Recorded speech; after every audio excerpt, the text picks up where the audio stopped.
So it's February and we're here at Summit Lake, between Slocan Lake and the Arrow Lakes, and there's a logging project that's going to be happening up this road up to some flats up there.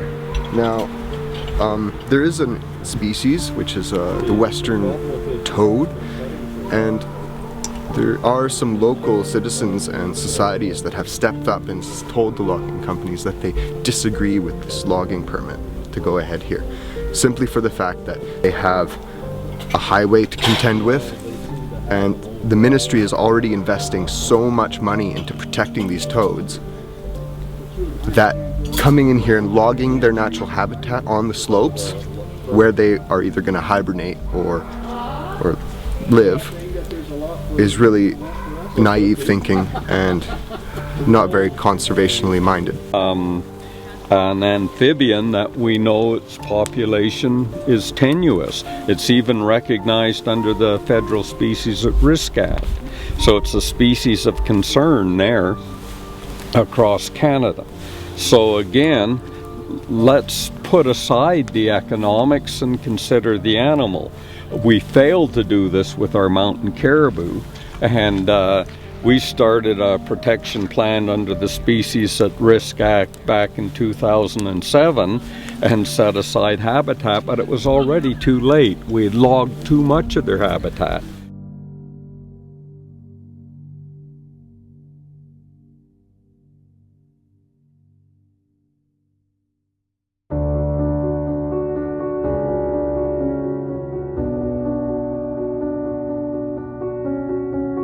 So this is the male western toad.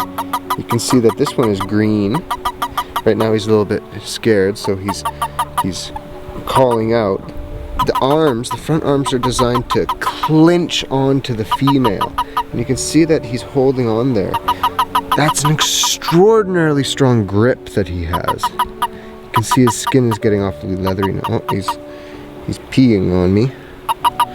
Let's put this little guy back in the water, but you can see quite an amazing specimen. We have some eggs. You can see that they're in these long gelatinous strands, and they get lodged all inside these reeds and get protected from any predators or getting washed away into the dark, deeper part of the lake. So thousands of these little eggs are laid by each couple. You can see there's a couple over here, which I believe most of these came from. But really quite amazing. It's to think that each one of these little eggs will become a tadpole, then it will morph into a toadlet, and it will continue its migration back up into the mountains. Amazing. Every spring, within a couple of weeks of the ice going off these lakes, the western toad starts a migration out of their terrestrial habitat, where they spend about 95% of their life cycle and come down into the lake to breed. And they're largely nocturnal, so we're out here with a light trying to photograph some of these toads swimming in the lake, pairing up, and breeding. And you can see on that pair just how much larger the female is. Of course, she's the one on the underside. So she's close to twice the size of the male that is riding on her. In the distance, you can hear a faint call that almost sounds like geese just starting to call, and actually that's the male western toads that when one male goes to mount another male, they call out, "Get off, I'm a male too."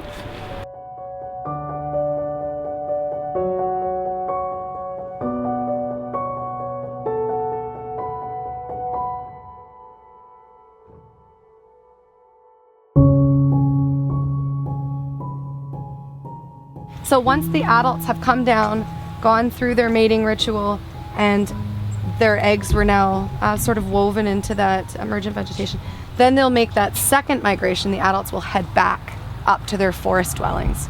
They leave them. They just leave the eggs. Yeah, they leave the eggs. They're on their own. And so they actually depend a lot on each other, which is why they sort of rest and hang out all together. It's amazing. That's a great question. So if you, right now, there's been, in captivity, they've been found an adult could potentially live to maybe even 36 years old, which is kind of crazy. But in the wild, they're typically between 9 to 11 years. I mean, but they get impacted by so many. So the fact that they will not come, like, so let's think about the life stage of one of these tadpoles to metamorph with the little tail, absorbs that, then the toadlet's on land, and then he or she needs to make it to the fence, and then if they make it to the fence, they'll follow the fence. If they make it and follow all the way to the fence in time, they didn't get smushed, they didn't get pegged off by an eagle or a snake or something like that, they make their way underneath the underpass and they make it to the other side. Then they need to make their way all the way to a safe spot up on the forest floor. So like up there? Like yeah, that's... they can go as far as they've been known to go, like, you know, 3-4 kilometers. Yeah, there's 2 eagles that come every year. Ever since I started working on this project, I've seen them perch down there for the... And they just feed on toads, yeah, right? They'll feed on toads or the other species that are coming in to feed on the toad, you know, the circle of life. Wow. So coming back to your question is that little toadlet needs to make its way to 2 to 3 years to maturity before it will actually return to breed. So if you look at, you know, a 9-year cycle, or a 9 years of life of the potential low end of a toad, they might come, like, yeah, maybe only like 3 times.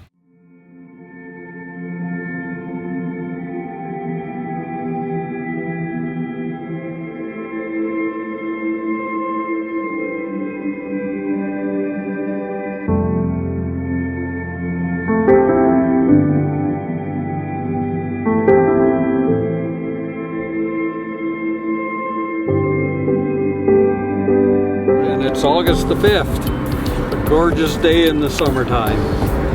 And what we've got is a lot of the tadpoles are starting to metamorphosize now and turn into toads. So we're looking for concentrations of tadpoles. Usually these tadpoles will mass into masses upwards of 10,000 tadpoles.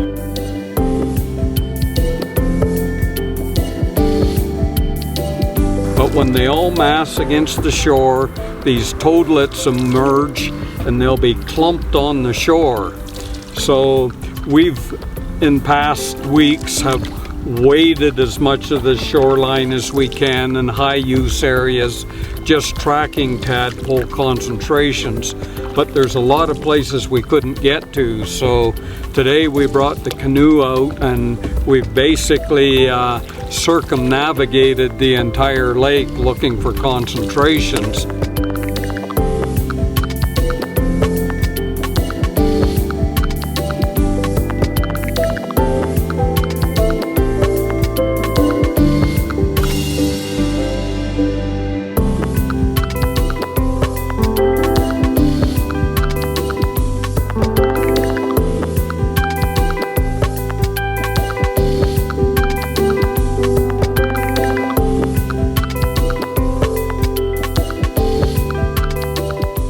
Only found 3 masses of tadpoles and toadlets. Basically one at the very south end of the lake, mainly toadlets, not that many tadpoles. And then up in Summit Lake Provincial Park in the day use area, we're probably in the excess of tens of thousands of both tadpoles and toadlets. Toadlets just clumped and piled on top of each other. Was certainly expecting to see many more sites and even more tadpoles than what we saw at the day use area. And in fact, we found a paltry 3 sites and the day use area is the maximum. So it's been a very disappointing day that way, and really has one wondering, are we seeing a collapse in the population, or is this just a low ebb in the cycle?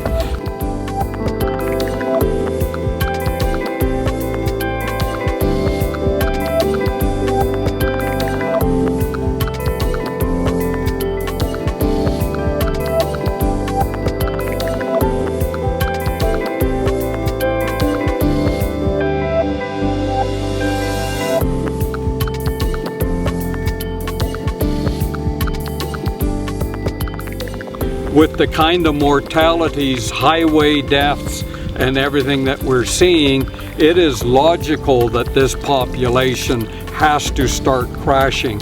It can't maintain itself.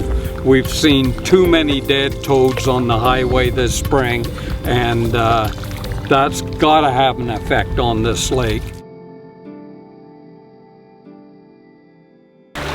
So, Toad Festival 2016, you can see that the guess of the day was pretty close, but there are so many different stages that are happening now.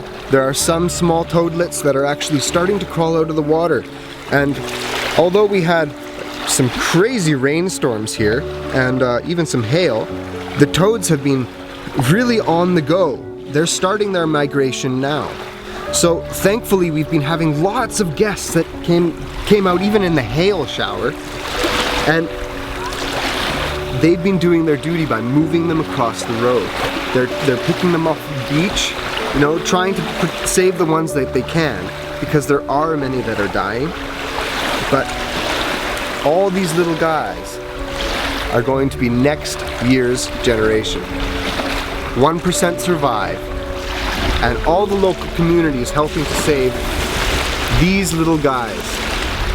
Totally cool, if you ask me.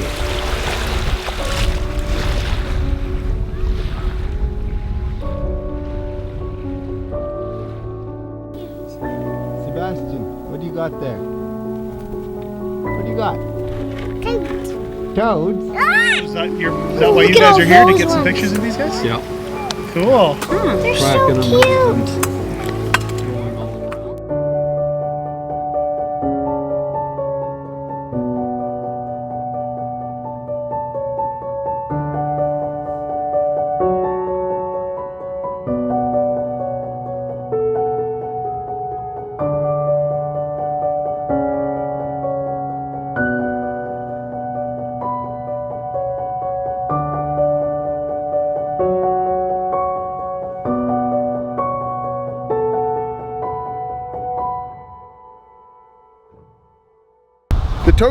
The toadlets are starting to migrate. Now, they are going for all high fury across the road and trying to get up into the mountains. The only problem is this highway is highly active. You know, all the chip trucks, even the air currents just would pull up the toads and take them, make them fly away. So what we're doing is we're bucketing them along. They seem to be coming in waves. And the weather is dependent. Lots of rain certainly does help.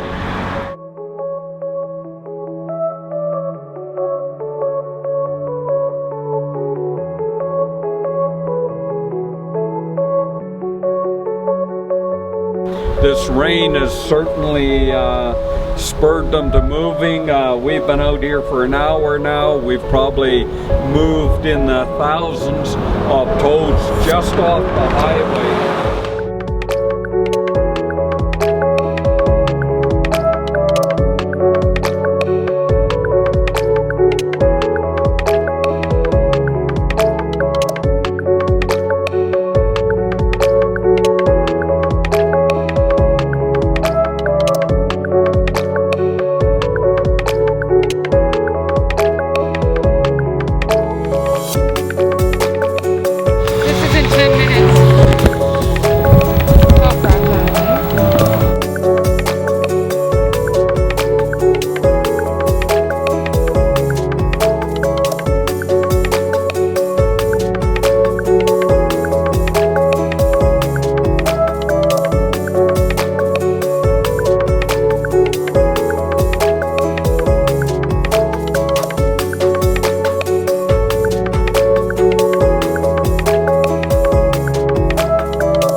All these little guys are all hiding under rocks and things. Rocks and little crevices, and this was graded 4 days ago, and you can see the amount of toads that are here, and we know there had to be this many as they were grading it. Probably in this little area there's hundreds, and they're working this interface. Look up ahead. Look at them go. Wow. Now a big grader, what chance do these little toads have of that? And right now, because we've got such cold nights, we think these toads are just going up into the forest at night, coming out during the day. And this logging company, NAC4, is grading this road to start logging some of their summer cut blocks. And we feel this is going to be a catastrophe for all these, what they call metamorphs or last year's toads.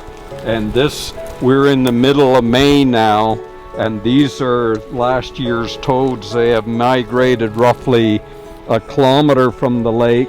They're just starting to enter their terrestrial habitat.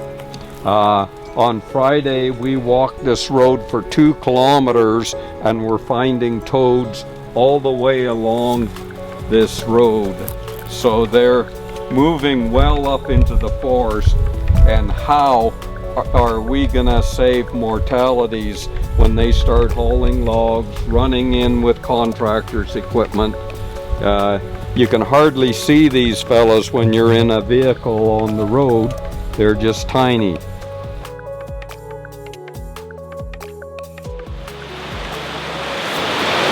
We're in cut block 2014. We're at the end of the branch road, and we have toad activity present here also. So now we have found toads in all the cut blocks that NAC4 is proposing.